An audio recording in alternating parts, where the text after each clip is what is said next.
सबको जय मसीह की। फ्यूजन कलीसिया पे सबका स्वागत है। आशा करता हूँ कि सब ठीक है। इससे पहले कि हम आराधना पे जाए, मैं आज भजन संहिता 25 से पढ़ना चाहूँगा। भजन संहिता 25, 4 और 5। हे यहोवा, आपने मार्ग मुझको दिखला, अपना पथ मुझे बता दे। मुझे अपने सत्य पर चला और शिक्षा दे, क्योंकि तू मेरा उद्धार करने वाला परमेश्वर है। मैं दिन भर तेरी ही बात जोहता रहता हूँ। तो क्यों ना हम आज यीशु के अच्छाई के बारे में सोचें कि इन परिस्थितियों पे भी उनने हमें सुरक्षित रखा है, और हर तरीके से जो भी हमें अपना जो नीड्स है वो आप यीशु हमारे पूरे कर रहे हैं। यीशु को धन्यवाद दे पूरे दिल से। और क्यों ना हम आराधना के ओर बढ़े। पहले गाने हम गाएंगे अनोखा प्यार, क्योंकि यीशु का प्यार इतना अनोखा है कि हम वो सोच भी नहीं सकते। वो अपने बेटे को क्रूस पे बलिदान दिया परमेश्वर ने, ताकि हम आज आराधना कर सके, ताकि हम और आप खुल के रह सके। आइए आराधना पे चलते हैं।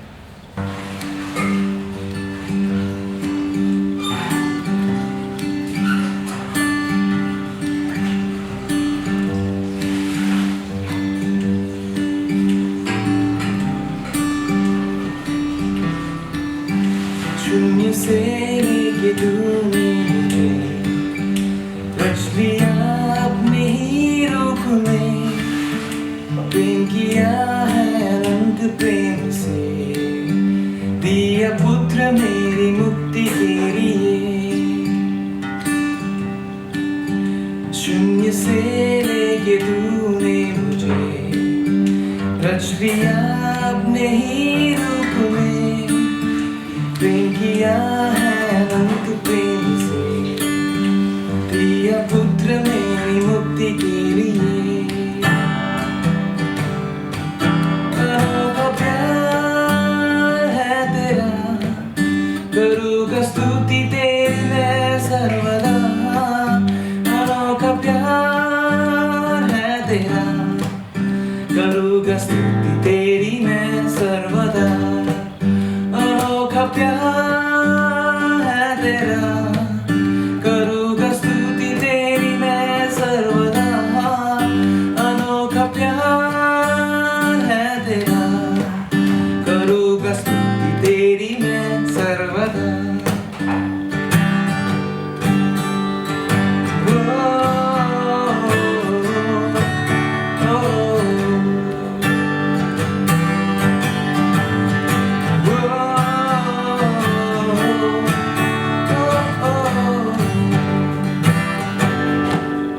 जग में आया यीशु स्वर्ग छोड़ के, मेरा सारा दम सह लिया उसने।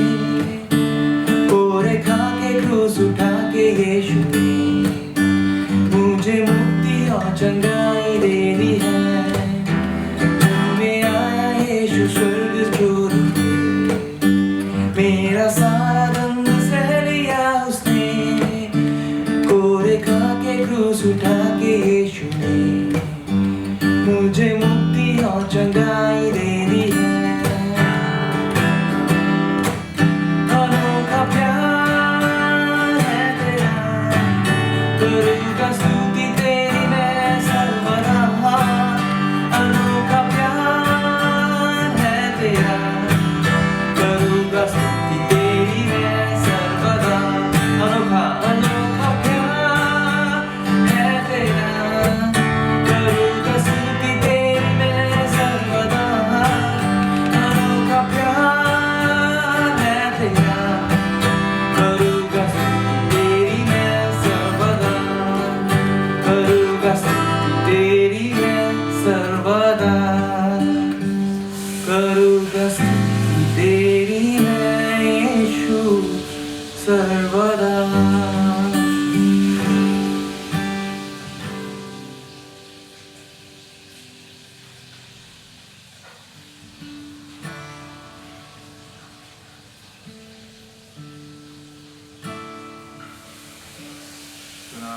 दूसरे गाने पे जाएंगे। ये है जय जय नाम यीशु नाम। यीशु को क्यों ना हम पूरे दिल से जय जयकार करें, क्योंकि वो बहुत अच्छे हैं। आइए आराधना करते हैं।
का दोस्त है तू, यीशु तू है कितना प्यारा, शब्द ना कैसे बताऊं। बलहीन का सहारा, पापियों का दोस्त है तू, यीशु तू है कितना प्यारा, शब्द ना कैसे बताऊं। जय नाम यीशु नाम, गाऊं मैं शुभ नाम, जय जय नाम यीशु नाम, गाऊं मैं शुभ नाम, जय जय नाम यीशु नाम, गाऊं मैं शुभ नाम, जय जय नाम यीशु नाम, गाऊं मैं शुभ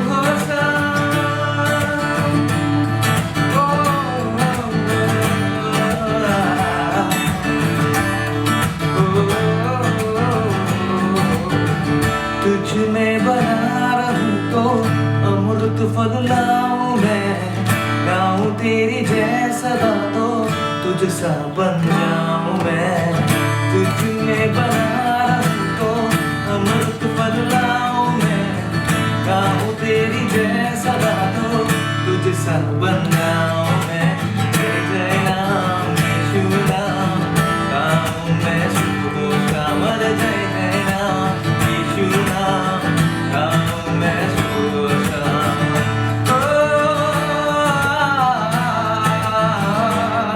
यीशु नाम,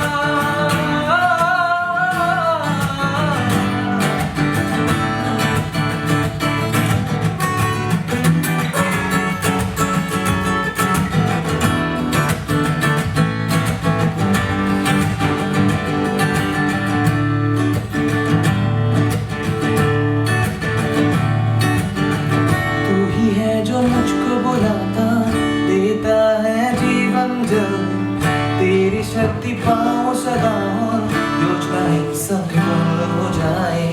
तू ही है जो मुझको बुलाता, देता है जीवन जल, तेरी शक्ति पाऊं सदा और योजनाएं सफल हो जाए। जय जय नाम यीशु नाम, गाऊं मैं शुभ नाम, जय जय नाम यीशु नाम, गाऊं मैं शुभ नाम, जय जय नाम यीशु नाम, गाऊं मैं शुभ नाम, जय जय नाम यीशु नाम, गाऊं मैं शुभ नाम।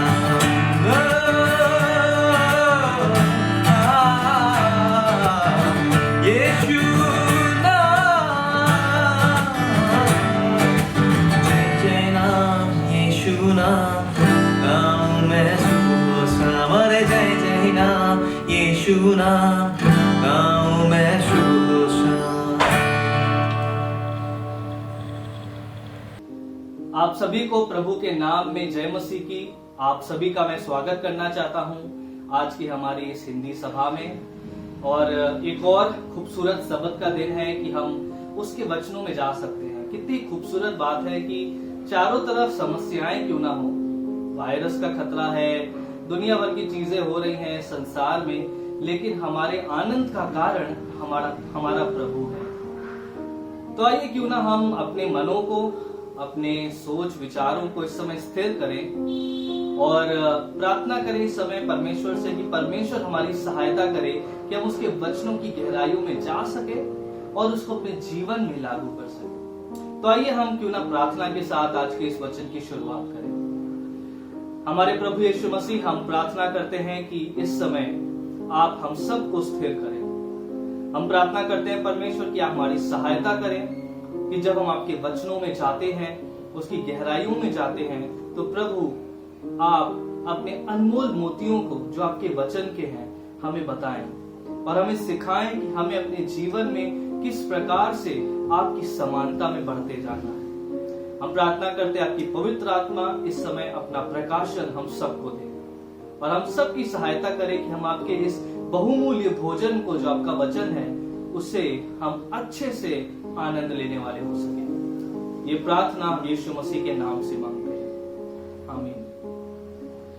तो आज का जो हमारा विषय है वो थोड़ा सा अलग है। सबसे पहले तो आप सब, आशा है कि ठीक होंगे। आशा है कि आप परमेश्वर के आनंद को बहुतायत से महसूस कर रहे हैं। आइए हम चलते हैं और इससे पहले कि मैं आज के विषय में जाऊं, आज का हमारा विषय है, मैं चाहता हूं कि हम आज थोड़ा परमेश्वर का वचन बच्चों के बारे में क्या कहता है और उनसे हम बड़ों को क्या सीख मिल सकती है, हम उसके बारे में थोड़ी चर्चा करेंगे। लेकिन इससे पहले कि मैं वचन में जाऊं, मैं अपने जीवन से एक अनुभव आप सबके साथ बांटना चाहता हूं। मैं बहुत छोटा था और मेरी बहन जो है वो बहुत छोटी थी, वो गोद में थी। हम लोग जो है एक परिवार के रूप में हम बाहर खाना खाने आए थे। लखनऊ में एक जगह है हजरतगंज, वहां पे हम सब आए थे।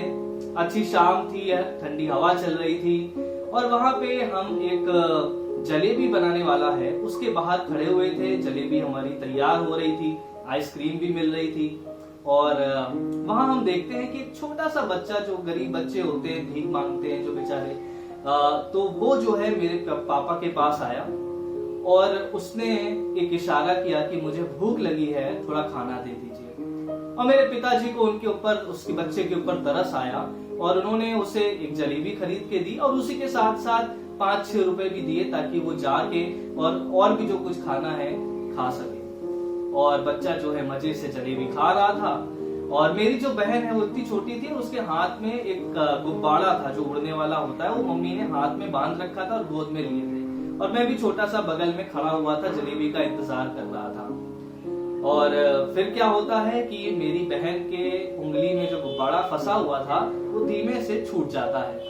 मैंने बहन की ओर देखा, बेचारी मेरी बहन धीमे धीमे रोने जैसा मुंह हो रहा था उसका कि गुब्बारा छूट गया। और मम्मी भी अब क्या करें, जब छूट गया तो छूट गया। पापा जो है वो गए हुए थे जलेबी लेने, तो उधर जो छोटा बच्चा जलेबी खा रहा था उसने क्या देखा कि वो एकदम से गायब हो गया। उसने इस चीज को देखा, गायब हो गया, उसने कहा फिर चला गया होगा अपने काम से। और फिर मैं देखता हूँ कि करीब 5-10 मिनट बाद कहीं दूर से वो एक छोटा सा गुब्बारा उन पैसों से जो मेरे पिताजी ने दिया था खरीद के लाके और मेरी बहन के हाथ में दे देता है। और वो एक ऐसी शिक्षा थी कि जिसने मेरे जीवन में बहुत बड़ा प्रभाव किया है कि एक बच्चे का दिल जो है वो कितना ही शुद्ध होता है और किस प्रकार से वो जो दिल है वो दूसरों के लिए भी लगा हुआ है। तो आइए हम थोड़ा सा इसी बात की आज गहराइयों में जाएंगे और देखेंगे कि आखिर परमेश्वर का वचन इन बच्चों के बारे में क्या कहता है, उनके दिल के बारे में क्या कहता है और हमें, हमारा क्या उत्तरदायित्व होता है जो हम बड़े लोग हैं। तो आज मैं मुख्य जो 2 विषय हैं उनके ऊपर बात करूंगा। एक है बाइबल के आधार पर बच्चों का महत्व क्या है और दूसरा है हमारी प्रतिक्रिया क्या होनी चाहिए। तो आइए हम अपने पहले विषय की ओर जाते हैं जो है बच्चों का महत्व। और इसको जानने के लिए क्यों ना हम अपनी बाइबलें खोलें और मत्ती रचित सुसमाचार उसका 18वां अध्याय और 1 से लेके और 6 पदों को हम पढ़ेंगे। मत्ती रचित सुसमाचार उसका 18वां अध्याय 1 से लेके 6। और यहाँ पे जो शीर्षक दिया है, लिखा है स्वर्ग के राज में बड़ा कौन। आइए हम 1 से पढ़ते हैं। उस घड़ी चेले यीशु के पास आकर पूछने लगे, स्वर्ग के राज में बड़ा कौन है। इस पर उसने एक बालक को पास बुलाकर उनके बीच में खड़ा किया और कहा, मैं तुमसे सच कहता हूं कि जब तक तुम न फिरो और बालकों के समान न बनो, तुम स्वर्ग के राज्य में प्रवेश नहीं कर पाओगे। जो कोई अपने आप को इस बालक के समान छोटा करेगा, वो स्वर्ग के राज्य में बड़ा रहेगा। और जो कोई मेरे नाम से एक ऐसे बालक को ग्रहण करता है, वो मुझे ग्रहण करता है। पर जो कोई इन छोटों में से जो मुझ पर विश्वास करते हैं एक को ठोकर खिलाए, उसके लिए भला होता कि बड़ी चक्की का पाट उसके गले में लटकाया जाता और वो गहरे समुद्र में डुबाया जाता है। परमेश्वर अपने वचन के पढ़े जाने और सुने जाने पर आशीष देंगे। तो बहुत ही अच्छा वचन है ये। यीशु मसीह के जो 4 सुसमाचार है उसमें से मत्ती में हमने पढ़ा है। थोड़ा सा आपको पृष्ठभूमि बता दूं कि इसमें क्या है। यहाँ हम देखते हैं कि शायद जो चेले हैं वो आपस में बहस कर रहे होंगे कि यीशु मसीह का फेवरेट कौन है ना। वो सब जानते थे कि यीशु मसीह परमेश्वर हैं, एक स्वर्ग का राज्य आने वाला है, लेकिन उनके अंदर एक कहीं ना कहीं रेस लगी हुई थी, जलन थी कि कौन फेवरेट है, किसका नाम लेंगे। अगर हम ऐसा क्वेश्चन पूछते तो जाके यीशु मसीह से कहते, ये बताइए स्वर्ग में सबसे बड़ा कौन होगा। सबके दिमाग में होगा शायद मैं बहुत अच्छा चेला हूँ, मैंने तो ये किया है, मैंने तो वो किया है, तो शायद यीशु मसीह हम लोग में से किसी का नाम लेंगे। और हम यीशु मसीह को देखते हैं कि वो अपने सारे चेलों में से किसी का नाम नहीं लेते हैं, लेकिन वो एक छोटे से बच्चे को अपने पास ले आते हैं और सबके सामने खड़ा करके कहते हैं कि तुम्हें ऐसा बनना है, तब तुम परमेश्वर के राज्य में प्रवेश करोगे। और इब्रानी सभ्यता में, यूनानी सभ्यता में जो छोटे बच्चे होते हैं ना, उनका कोई ज्यादा स्टैंडिंग नहीं होती है, उनका ज्यादा महत्व नहीं होता है। महत्व होता है जो परिवार में मुखिया है यानी कि पुरुष है, उसी का दबदबा चलता है। लेकिन यहाँ पे यीशु मसीह समाज के खिलाफ जाके, अपने चेलों जो उनके इतने नजदीक रहते खिलाफ जाके एक छोटे से बच्चे को दिखा के कहते हैं कि ऐसा बनो, तब तुम्हें परमेश्वर का राज्य मिलेगा। और यहाँ पे यीशु मसीह कहते हैं, एक दीनता के बारे में बात कर रहे हैं। एक दीनता जो एक छोटे से बच्चे में हमें देखने को मिलती है। एक बालक को यीशु मसीह ने एक नमूना बनाया है उस दीनता के लिए। हम देखते हैं कि जो बच्चे हैं वो परमेश्वर के राज्य के भागी होंगे। मत्ती उसके 19 और उसके 14 में इसी के अगला जो पैसेज है, और वहां पे यहाँ ऐसा लिखा हुआ है, 14 में हम पढ़ते हैं, यीशु ने कहा, बालकों को मेरे पास आने दो और उन्हें मना न करो, क्योंकि स्वर्ग का राज्य ऐसो ही का है। जी हाँ, परमेश्वर कह रहे हैं कि स्वर्ग का राज्य छोटे बच्चों का है। छोटे बच्चों के समान जिनका दिल होता है, पवित्रता होती है, हमें परमेश्वर यीशु मसीह कह रहे हैं कि उनका राज्य है। यीशु मसीह के लिए जो बच्चे हैं उनका बहुत महत्व है, और उसको नमूना बना के वो हमें भी बता रहे हैं कि तुम भी ऐसे बनो। अब ऐसा छोटे बच्चों में ऐसा यूनिक क्या होता है? अगर आपने ध्यान किया होगा, जो छोटे बच्चे होते हैं बहुत जल्दी विश्वास कर लेते हैं बातों का। मैंने कई बार जो छोटे बच्चों को बताया है, अरे स्पाइडरमैन होता है, सेंटा क्लॉज होते हैं, वो तुरंत, अरे हाँ मुझे ना चिट्ठी लिखनी है नॉर्थ पोल में सेंटा क्लॉज के लिए, बहुत जल्दी विश्वास कर लेते हैं बिना ज्यादा उस पर ध्यान दिए हुए। एक बड़ी मजबूत विश्वास योग्यता हमें छोटे बच्चों में मिलती है। और उसी के साथ दूसरी महत्वपूर्ण बात है कि उनके पास सीखने की और पीछे चलने की इच्छा होती है। उत्सुक होते हैं कि कोई उनके लाइफ में इन्वेस्ट करे ताकि वो उनके पीछे चले। और यीशु मसीह इन दो मुख्य बातों को आज हम सबको सिखाना चाहते हैं कि क्या तुम्हारा विश्वास एक छोटे बालक के समान है मेरे ऊपर, कि तुम बिना प्रश्न किए मुझ पर विश्वास करते हो, तुम मेरे वचनों पर चलते हो? क्या तुम्हारे पास उस बालक के समान मेरे पीछे चलने की उत्सुकता है? इसलिए प्रभु यीशु मसीह ने इस छोटे बच्चे का एक उदाहरण दिया है। यीशु मसीह के लिए एक बच्चे का महत्व कहीं गुना ऊंचा है। परमेश्वर की नजर में बालक और बालिकाएं अति प्रिय हैं, अति बहुमूल्य हैं। हम अपने जीवन में बहुत बड़े बड़े लोगों को रोल मॉडल बनाते हैं ना। अभी हम बड़े बड़े प्रचारकों की ओर देखते हैं, या अगर आप बॉलीवुड में आपको पसंद है तो बड़े बड़े हीरोज को देखते हैं, बड़े बड़े लेखकों के पीछे चलते हैं और हम सब देखते हैं कि देखो कितना ज्यादा इम्पैक्ट किया है सबने, बहुत अच्छा है, इन्होंने भी इम्पैक्ट किया है। लेकिन यीशु मसीह कहते हैं इन सारी चीजों में से सबसे बड़ा एक छोटा बच्चा है, उसकी ओर देखो और उससे सीखो। हमारा परमेश्वर बच्चों से बहुत प्रेम करता है और चाहता है कि हम भी एक बालक के समान पवित्र बने। बच्चे जो हैं वो परमेश्वर की ओर से एक उपहार होते हैं। हम में से कई लोग हैं जो शायद प्लान नहीं किया था वो, लेकिन फिर बच्चा हो जाता है और हम शायद नकार देते हैं या पहले से ही एक रिजेक्शन आ जाता है। मैं आपको बताना चाहता हूं कि आपके पास अगर बच्चा है तो वो परमेश्वर की ओर से उपहार है। अगर आप बाहर बच्चों को देखते हैं वो सब के सब परमेश्वर की ओर से उपहार हैं। और जब उपहार हमें मिलता है तो हम उसे ऐसे ही फेंक नहीं देते हैं, लेकिन हम उसकी देखभाल करते हैं। मैं अपने लाइफ से कभी रिसेंट एक्सपीरियंस है, अनुभव है जो मेरे जीवन में हुआ। मेरी पत्नी जो है वो गर्भवती है और लगभग उन्हें अब 3 महीना हो गया है, पहला ट्राइमेस्टर हो चुका है और करीब 4 हफ्ते बाद जो है समय आया था कि हम अल्ट्रासाउंड कराएं। और जब अल्ट्रासाउंड वहां पे हम गए, डॉक्टर ने अल्ट्रासाउंड लगाया, मैं भी वहां पे खड़ा था और वहां पे जब वो मशीन जो है चारों तरफ वेव्स को फेंक रही थी और स्क्रीन पे जब चित्र आ रहा था और उसमें मैंने देखा कि एक छोटा सा दिल धड़क रहा है बहुत जोर से। और वो मेरे लिए एक अलौकिक समय था, क्योंकि मुझे इस बात का ध्यान आया कि हमारा परमेश्वर एक जीवन देने वाला परमेश्वर है। हम कई बार सोचते हैं कि पति पत्नी ने मिल के जो है इस बालक को तैयार किया है। पति और पत्नी बीज बो सकते हैं, लेकिन उस बीज में जीवन देने वाला हमारा परमेश्वर है। और जब मैंने उस नन्हे से दिल को देखा तो मेरे अंदर एक आनंद उमड़ आया। मेरे अंदर परमेश्वर ने एक ऐसा एहसास भरा जो मैं शायद शब्दों में नहीं बता सकता। और मेरे ख्याल से जितने भी माता पिता हैं, जब आपने अपने छोटे से बच्चे के दिल को या उसके चेहरे को पहली बार देखा होगा, आपने भी ऐसी बातें जरूर महसूस करी।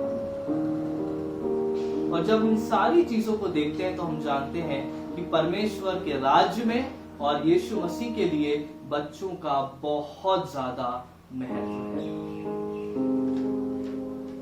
तो जब परमेश्वर के लिए बच्चे इतने महत्वपूर्ण हैं, तो हमें भी बच्चों को आदर और सम्मान करना चाहिए, देखभाल करनी चाहिए, उनका महत्व जानना चाहिए कि वो हमारे, हम सब के लिए, समाज के लिए कितने महत्वपूर्ण मोती के समान हैं।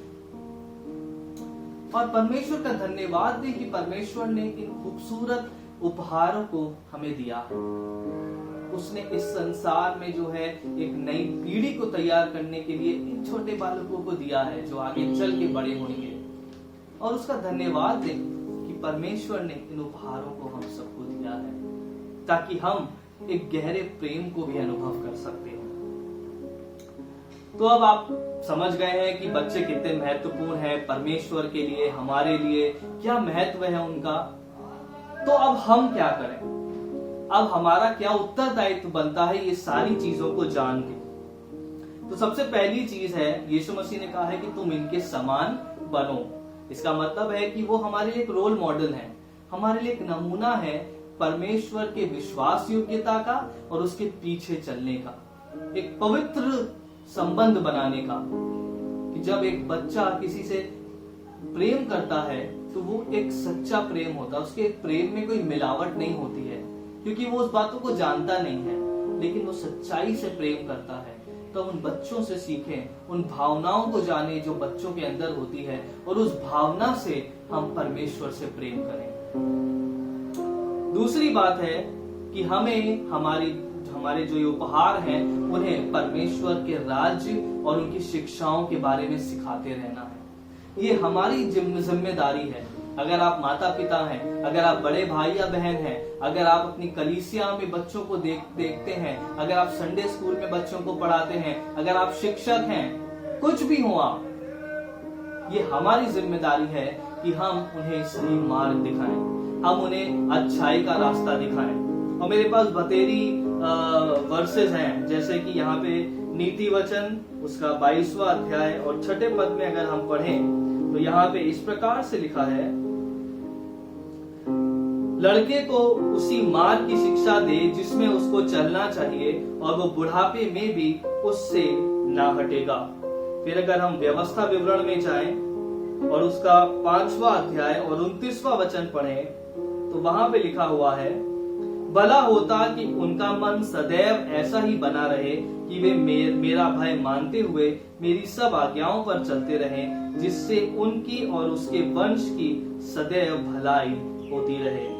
उसके बाद इफिसियों में अगर हम जाएं और वहां पे हम उसके 6ठे अध्याय और 4थे पद को पढ़ें तो वहां पे लिखा हुआ है, हे बच्चे वालों, अपने बच्चों को रिस न दिलाओ, परंतु प्रभु की शिक्षा और चेतावनी देते हुए उनका पालन पोषण करो। यह परमेश्वर की ओर से हम सबको आज्ञा है कि हमें अपने बच्चों को या जिनके ऊपर भी हम इन्फ्लुएंस या प्रभाव रखते हैं उन्हें परमेश्वर के वचनों में, परमेश्वर की शिक्षाओं में, परमेश्वर के राज्य में बढ़ाना है। ये आपकी और हमारी जिम्मेदारियां हैं। और केवल यही नहीं, लेकिन घर के अंदर से भी हम उनको तैयार करें। मैं जो है, जब भी मेरी पत्नी मेरे पीछे पड़ती है कि तुम जो है बात नहीं करते हो बच्चे से, तुम्हें बात करनी चाहिए, और कहती है कि जब मैं परमेश्वर के वचनों को बताता हूँ, बच्चे के ऊपर हाथ रख के, यानी कि मेरी पत्नी के पेट के ऊपर हाथ रख के और बातें करता हूँ, तो कह रही है मुझे एक बड़ा ही आनंद महसूस होता है और बड़ा ही शांति प्रिय महसूस होता है। मुझे ऐसा लगता है कि ये बालक या बालिका जो है पेट में वो सुन रही है। जी हाँ, हमारी जिम्मेदारी है कि हमें बच्चों को परमेश्वर के लिए तैयार करना है। उसके बाद अगर हम ऐसा नहीं करते हैं, बल्कि अगर हम कुछ गलत काम करते हैं बच्चों के साथ, तो ध्यान रखिए कि परमेश्वर ने एक चेतावनी भी दी है यहाँ पे। और अगर हम फिर से निकाल लें मत्ती उसका 18, और अगर हम यहाँ पे पढ़ते हैं 6ठा वचन वर्ष, तो यहाँ लिखा है, पर जो कोई इन छोटों में से जो मुझ पर विश्वास करते हैं एक को भी ठोकर खिलाए, उसके लिए भला होता कि बड़ी चक्की का पाट उसके गले में लटकाया जाता और वो गहरे समुद्र में डुबोया जाता। यहाँ बहुत बड़ी चेतावनी दे रहे हैं प्रभु यीशु मसीह। कह रहे हैं कि अगर तुम मेरे दिए हुए उपहारों को परेशान करते हो, मेरे मार्गों से भटकाते हो, तो भला होता कि तुम्हारे ऊपर एक बड़ा सा पत्थर बांध के तुम्हें समुद्र में डाल दिया जाए। वो बेटर है जो पनिशमेंट मैं तुम्हें दूंगा। तो हमें सचेत रहना है कि हम बच्चों की देखभाल कर रहे हैं कि नहीं, क्या हमारे मन में, हमारी सोच में कुछ गलत बात तो नहीं है बच्चों को लेके, क्या हम उन्हें तुच्छ तो नहीं जान रहे हैं। ध्यान रखिए, परमेश्वर का बहुत बड़ा न्याय है हम सब पे अगर हम इन बच्चों का ध्यान नहीं दे रहे हैं या हम कुछ गलत कामों में उन्हें इन्वॉल्व करते हैं। और दूसरी बात है कि हमें इनके लिए प्रार्थना करनी है। परमेश्वर ने कहा है कि मेरा जो भवन है वो प्रार्थना का मंदिर होगा, तो हम अपने बच्चों के लिए प्रार्थना करें। आपकी कलीसियाओं में जो बच्चे हैं, आपकी सोसाइटी में जो बच्चे हैं, आप जहां भी रहते हैं, बच्चों के लिए प्रार्थना करें।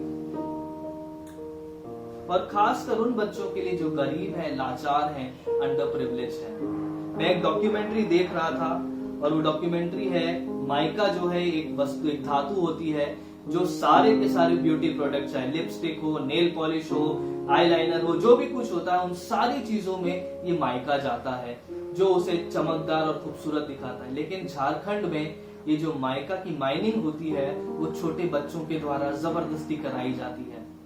छोटे छोटे गुफाओं में उन्हें भेजा जाता है जहां पे उन्हें खरोच के सब निकालना होता है। उनके नाक के अंदर, लंग्स में वो माइका जा रहा है और बहुत ही दर्दनाक होता है। कई बार तो वो पूरी की पूरी मिट्टी दह जाती है और कितने बच्चे मर जाते हैं और जबरदस्ती उन्हें ऐसा लेबर कराया जा रहा है।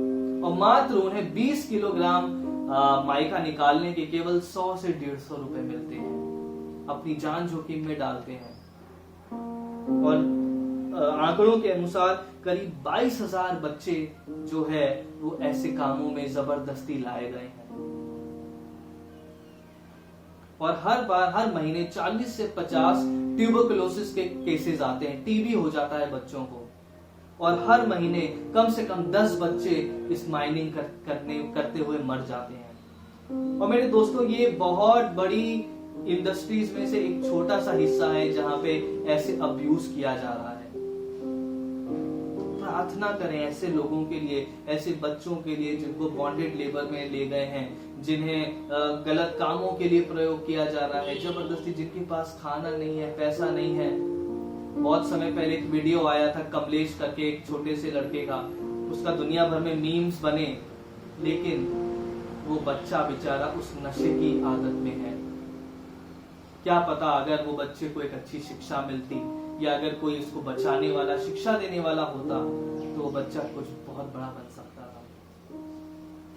प्रार्थना करें ऐसे लोगों के लिए, उन एनजीओज के लिए जो बच्चों के लिए काम करते हैं।